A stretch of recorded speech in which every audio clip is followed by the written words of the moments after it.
Ndugu kiongozi wa mbio za Mwenge wa Uhuru kitaifa, mradi wa ujenzi wa daraja la Gedamari katika barabara ya Marish Barigishiwo umetekelezwa katika kata ya Gunyoda. Mradi huu ulikuwa ni hitaji la muda mrefu wa wananchi wa kata ya Gunyoda na kata ya Imbor ili kutatua kero ya ukatikaji wa mawasiliano hasa kipindi cha mvua kati ya kata hizi, jambo ambalo lilikuwa likikwamisha shughuli za kiuchumi na za kijamii. Lengo la mradi huu ni kuunganisha mawasiliano kati ya kata ya Gunyoda na kata ya Imbor na kuunganisha kata hizi na makao makuu ya halmashauri ya mji wa Mbulu ili kurahisisha shughuli za kijamii na za kiuchumi. Mradi huu wa daraja la Gedamari umetekelezwa na mkandarasi anaitwa Ima and Son wa kutoka Moshi kwa gharama za shilingi milioni 619,367 chini ya ufadhili wa Benki ya Dunia, chini ya usimamizi wa TARURA na mhandisi mshauri anaitwa Luptan Consultants kutoka Dar es Salaam. Ndugu kiongozi wa mbio za Mwenge wa Uhuru kitaifa, wilaya ya Mbulu tunaishukuru serikali ya awamu ya 6 ikiongozwa na Mheshimiwa Daktari Samia Suluhu Hassan, Rais wa Jamhuri ya Muungano wa Tanzania, kwa kutupatia fedha kwa ajili ya ujenzi wa daraja hili muhimu.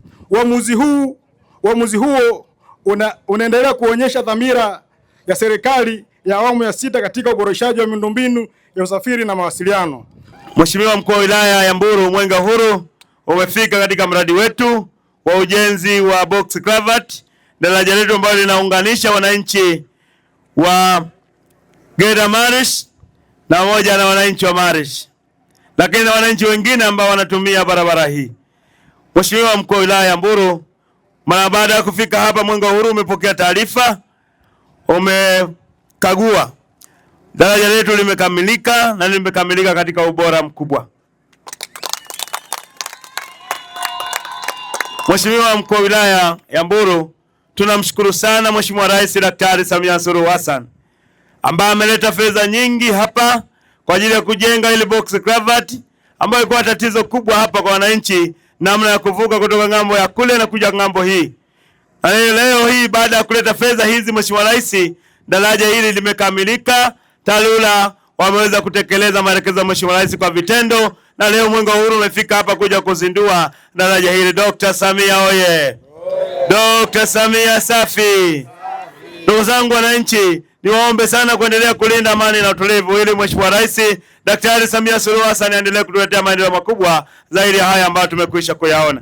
Lakini niwaombe wananchi kuendelea kumwombea Mheshimiwa Rais Daktari Samia Suluhu Hassan aendelee kuwa na afya njema ili aendelee kutufanyia mazuri na makubwa zaidi ya haya ambayo tumekwisha kuyaona. Ndugu zangu wananchi, palipo na amani ndipo penye maendeleo. Kwa kila mmoja wetu ana wajibu wa kulinda amani na utulivu ili nchi yetu iendelee kusonga mbele kimaendeleo. Mheshimiwa Mkuu wa Wilaya Mbulu, niseme tu kwa Mwenge wa Uhuru umefurahishwa sana na ujenzi wa daraja hili na uko tayari kuzindua, wananchi waendelee kutumia. Asante sana. Makofi mengi tafadhali. Mwenge wa Uhuru!